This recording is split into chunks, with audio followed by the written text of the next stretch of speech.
Morning, guys. Hey, it's Len from Mercury Man Garage here again. Well, we're outdoors again. Just can't say it enough. It's been a great fall, I tell you. Get a lot of outdoor projects done. It's been really nice. So today, what we're gonna do, as you saw in that intro, I hooked up the rototiller. And we're gonna do a little project today. I'm trying to smooth out some trails. I don't know if you saw in that intro when I was driving back here, it's quite bumpy, and obviously it's going to feel a lot bumpier than what the video showed. And we're going to take the rototiller out today and till up the trail a little bit and see if that'll smooth it out. We're just going to till up a couple inches. I'm not going to go real deep, and we just had a nice rain, so the ground will be kind of soft, so it shouldn't be a problem. The thing is I don't know what's underneath that ground, and this is an old farm field, and there's a lot of fieldstone out here, so I'm just going to go a couple inches down and see where we're at after that. But stay tuned. Yeah, we're out here by the new wood yard, and as you can see by all this brush from those trees I was clearing, I got a lot of burning to do this winter, so that'll be fun. Plus, it's a good tumbleweed collector, as you can see. One of the things I hate about winter are those dang tumbleweeds. But this pile here is collecting them up good, so that's nice. But anyway, here's that trail I'm talking about. Kind of goes back to the old wood yard. I'm just kind of walking it. It's hard to tell from the video how bumpy it is, and it's really not that bumpy if the tractor has suspension and, you know, a cushioned ride. It wouldn't be such a big deal, but on that tractor, it's rough. So we're just going to do what we can to smooth it out with the rototiller, see how that works. And I'm going to go up to about probably right here where the old wood yard was, and there you can see the project I was doing, clearing those woods out of there, those trees. I got a lot of the stumps out of there. I got a few more to go back there, as you can see, and just a couple more to go, but that turned out really nice. Real happy with the way that turned out. But now, like I said, I got a lot of burning to do. But anyway, let's get going on that rototiller and see how that works out.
Okay, well, that didn't go too bad. Like I said, I'm only down, I don't know, maybe 3 inches. And now I'm just gonna kind of walk along, because I did feel that I hit a couple of rocks. So, but looking at this, it's nice and soft.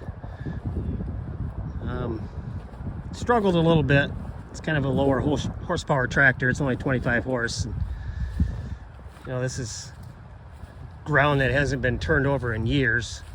There's a rock right there. Get that out of there.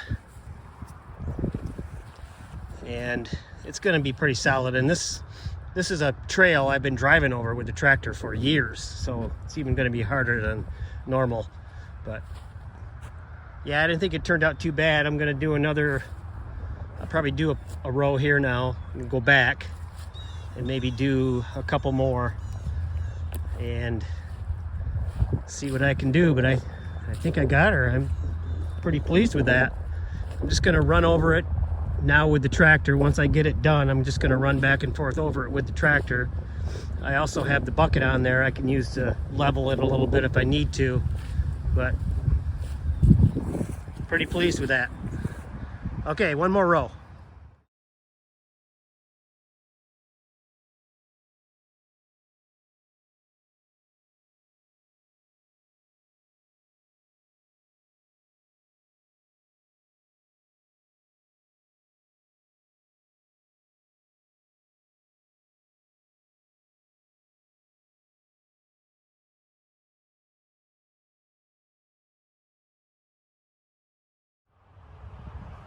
Well, there you go. I think that turned out really nice. Looks level to me.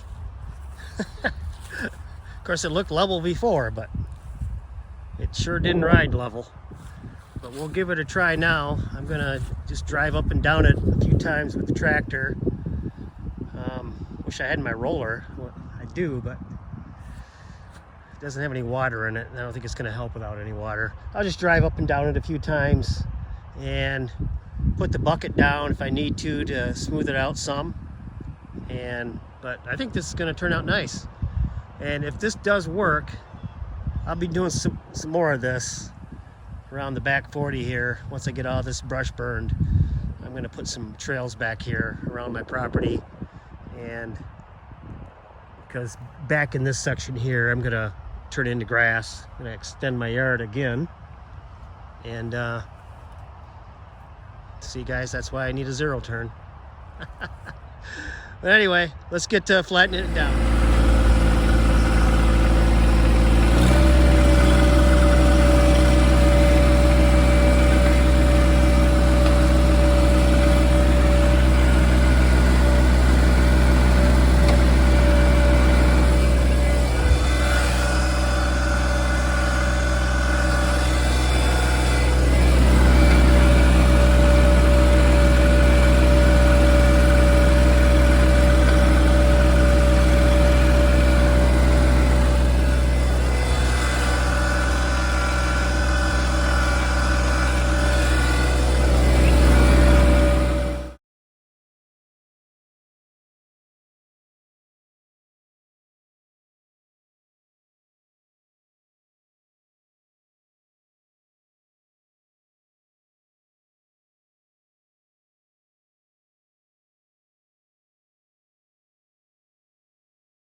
All right, guys, well, I am impressed. That made a huge difference, and that worked out really well. That's like riding on a super highway now. A tractor highway. But anyway, that turned out really nice. I think it really helped that the ground was wet. It didn't, I don't know, it didn't clump up, I guess. It didn't. When you rototill it, you were able to smooth it out nice just by driving over it. And the only thing is, now it's going to be very muddy. And I'm not going to be driving on this a ton. I can deal with the mud, and it's a little ways away from the house. I can drive around, knock the mud off the tires if I need to. But that could be a problem. Could be a little muddy, but you know what? I don't care, because now I'm riding on a highway. Yeah, I'm standing here walking up and down this road, and I'm thinking, man, that turned out so nice. I might have to extend that. So I'm on the edge of my property here, and I'm looking down this way, all the way to where that pink flag is, just to the back side of the shed. I'm thinking I'm going to put a road all the way in here, all just following this tree line, and then tie it into this other one right here. I think that's going to be my work path. All right, guys, well, it's the following day, so let's get going on the rest of that road project.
I think I'm going to start on this end and work my way towards the other trail and tie it in, kind of hugging the trees as close as I can without hitting the branches.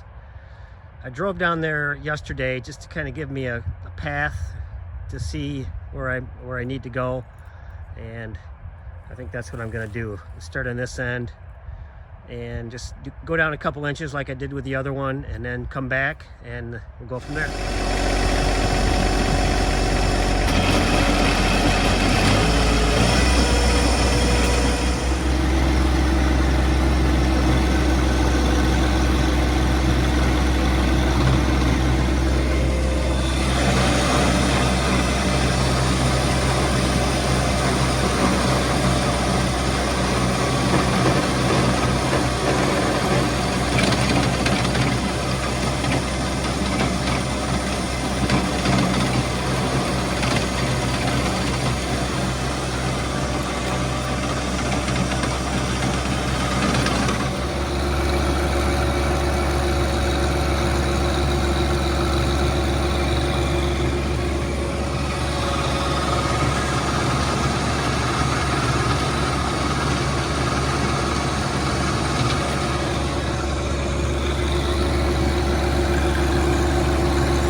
right, guys. Well, that took me about 15 minutes, maybe. I went over it twice, once down, once back, and then right down the middle, and then one more time on this left side here, because that seemed like that was a little harder ground. But I'm telling you, this rototiller is a great attachment. And I know I've been bragging up the grapple quite a bit lately, but I'm telling you, that rototiller is not too far behind as my favorite attachment. You can do so many things with that. Work up the ground like I did, make a nice trail or a road, and it helps to do it when it's wet. I will tell you that. It churns it up nice, and now I should be able to pack it down real good just by driving over it. So let's get going on that.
Alright guys, well there it is. I think I'm gonna stop right here and call it good. It's my super highway for tractors. No, but that turned out really well, and the rototiller did a great job. One of the many uses for a rototiller, and like I said, I think that's really close second to a grapple as far as one of my favorite attachments. Ideally, probably to do this road correctly, I should put stone down, you know, peel off the topsoil, put some filler down and some stone. But I'm no Mike Morgan. And for you guys that watch outdoor content, you know who Mike Morgan is. Maybe one of these days I'll get there, but that's where you guys come in. I need you to subscribe, I need you to comment, I need you to like. And maybe one of these days I'll be like Mike. We all want to be like Mike. Now, all kidding aside, Mike Morgan with Outdoors with the Morgans is one of my favorite YouTube channels. Enjoy watching him. He has great content and really down-to-earth guy. Really like watching his channel. But anyway, guys, I think that's going to do it for the Super Highway build. Hopefully you enjoyed this. But please subscribe, guys. It's free. There's no charge to subscribe. It's easy. And also leave a like and leave a comment if you would. All right, guys, have a good one.